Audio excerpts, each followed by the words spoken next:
बोले श्री विष्णु भगवान की जय हो। हम आशा करते हैं कि आप सभी भगत लोग बड़े खुशी से होंगे और भगवान का गुणगान भी करते होंगे। आप अपना एक नियम बनाइए कि आप प्रतिदिन किसी मंदिर में जरूर जाएं, अपने सनातन धर्म को बनाए रखें। मंगलवार के दिन या किसी व्रत के दिन मंदिर में जरूर जाएं। आज हम आपको पुरुषोत्तम महीने के यानी कि लौंद महीने के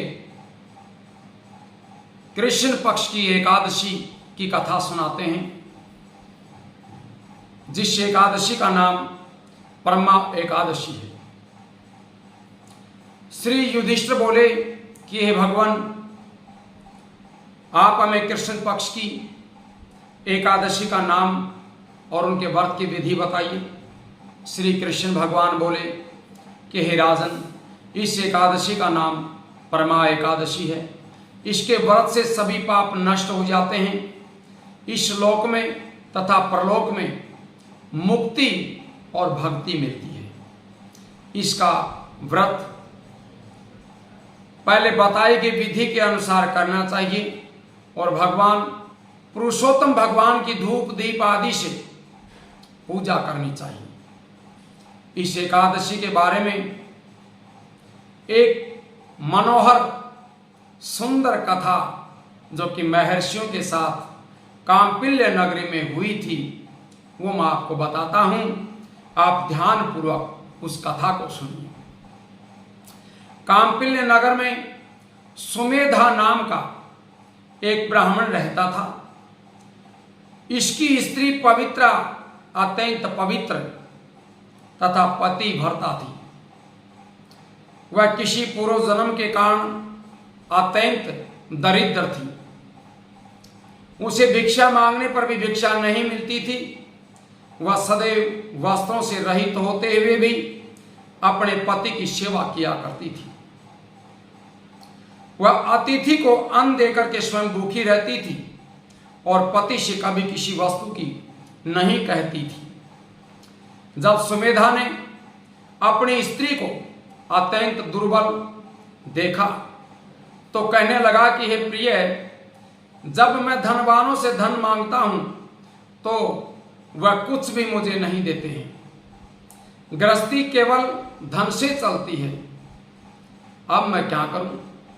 इसलिए यदि तुम्हारी राय हो तो मैं प्रदेश में जाकर के परिश्रम करूं, पैसा कमाऊं। इसी पर उसकी स्त्री विनीत भाव से कहने लगी कि हे पतिदेव, पति अच्छा या बुरा जो कुछ भी कहे पत्नी को वही करना चाहिए। पूर्व जन्म में जो मनुष्य विद्या दान नहीं करता, जो भूमि दान नहीं करता, उन्हें ही इस जन्म में विद्या प्राप्त नहीं होती, भूमि प्राप्त नहीं होती, धन प्राप्त नहीं होता। यदि कोई मनुष्य दान नहीं करता तो भगवान उसे केवल अन्न ही देते हैं। जो अन्न दान करता है उसे अन्न ही देते हैं। मैं आपका वियोग नहीं सह सकती। पति रहित स्त्री की संसार में माता पिता भ्राता ससुर तथा सभी संबंधी आदि निंदा करते हैं। इसलिए आपको इसी स्थान पर रहना चाहिए। एक समय कौंडिन्य मुनि इस जगह पर आए। उनको आते देखकर के सुमेधा सहित स्त्री ने प्रणाम किया और बोले, आज हमारे धन्य भाग्य हैं। आज हमारा जीवन आपके दर्शन से सफल हो गया। उन्होंने उनको आसन देकर के भोजन दिया। भोजन देने के पश्चात पवित्रा कहने लगी कि हे मुनिदेव, आप मुझे दरिद्रा का नाश करने का उपाय बताइए। मैंने अपने पति को प्रदेश में धन कमाने जाने से रोक दिया। मेरे भाग्य से आप यहां पर पहुंचे हैं। मुझे पूर्ण निश्चय है कि अब मेरी आप दरिद्रता जल्दी ही नष्ट कर देंगे, इसलिए आप हमारी दरिद्रता नष्ट कर दीजिए और किसी उत्तम व्रत को बतलाइए। इस पर कौंडिन्य ऋषि कहने लगे कि मल महीने की कृष्ण पक्ष की परमा एकादशी के व्रत से समस्त पाप, दुख, दारिद्र्य आदि नष्ट हो जाते हैं। जो मनुष्य इसका व्रत करता है वह धनवान हो जाता है। इस व्रत में नाचना, गाना आदि सहित रात्रि जागरण करना चाहिए। कुबेर को महादेव जी ने इसी व्रत से धनाधिपति बना दिया था। इसी व्रत के प्रभाव से सत्यवादी हरिश्चंद्र को पुत्र, स्त्री और राज्य प्राप्त हुआ था। उस मुनि ने उसको एकादशी के व्रत की सारी विधि बता दी। ये मुनि फिर कहने लगे कि हे ब्राह्मण जी, पंचरात्रि व्रत इससे भी अधिक उत्तम है। परमा एकादशी के दिन प्रातः काल नित्य कर्म से निवृत्त होकर के विधि पूर्वक पंचरात्रि व्रत आरंभ करें। 5 रात्रि का जो मनुष्य 5 दिन तक निर्जल व्रत करते हैं वे अपने माता पिता और स्त्री सहित स्वर्ग लोक को जाते हैं। जो 5 दिन तक संध्या को भोजन कराते हैं वे स्वर्ग को जाते हैं। जो मनुष्य स्नान करके 5 दिन तक ब्राह्मणों को भोजन कराते हैं उन्हें समस्त संसार के भोजन कराने का फल मिलता है। इस व्रत में जो घोड़े का दान करते हैं, जो साहूकार हैं, उनके लिए ये चीज बताई गई है। गरीब आदमी गरीब की तरह थोड़ा दान कर सकता है, उन्हें तीनों लोग दान करने का फल मिलता है। जो मनुष्य उत्तम ब्राह्मण को तिल दान करते हैं वे तिल की संध्या के बराबर विष्णु लोक में जाते हैं। जो 5 दिन तक ब्रह्मचर्य पूर्वक व्रत करते हैं वे देवांगनाओं के साथ स्वर्ग में भोग करते हैं। हे पवित्रे, तुम अपने पति के साथ इसी व्रत को करो, तुमसे तुम्हें सिद्धि प्राप्त होगी।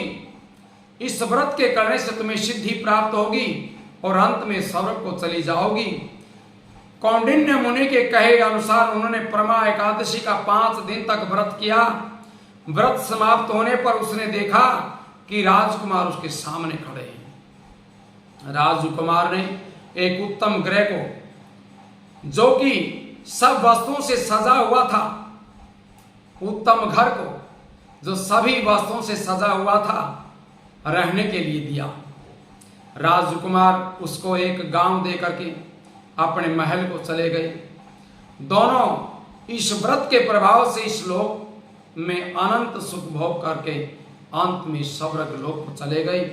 श्री कृष्ण भगवान बोले कि हे राजन, जो मनुष्य परमा एकादशी का व्रत करता है उसे समस्त तीर्थों, दानों आदि का फल प्राप्त हो जाता है। जिस प्रकार संसार में 2 पैरों वालों में ब्राह्मण और 4 पैरों वालों में गऊ, देवता में इंद्र राज श्रेष्ठ हैं, उसी प्रकार महीनों में अधिक यानी पुरुषोत्तम मास लौंद का महीना उत्तम है। इस महीने में पंचरात्रि अत्यंत पुण्य देने वाली हैं।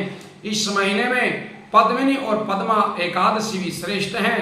उनके व्रत से समस्त पाप नष्ट हो जाते हैं।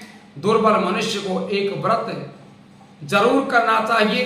जो मनुष्य अधिक महीने स्नान तथा एकादशी व्रत नहीं करते हैं उन्हें आत्मघात का पाप लगता है। वह मनुष्य योनि बड़े पुण्यों से मिलती है, इसलिए मनुष्य एकादशी का व्रत अवश्य करना चाहिए। हे युधिष्ठिर, जो अपने मुख से पूछा था वो मैंने आपको बता दिया। अब आप इसका व्रत भक्ति पूर्वक कीजिए। जो मनुष्य अधिक महीने की परमा एकादशी का व्रत करते हैं वे स्वर्ग में जाकर के इंद्र के समान सुखों को भोगते हैं और तीनों लोकों में वंदनीय हो जाते हैं। बोले श्री विष्णु भगवान की जय हो।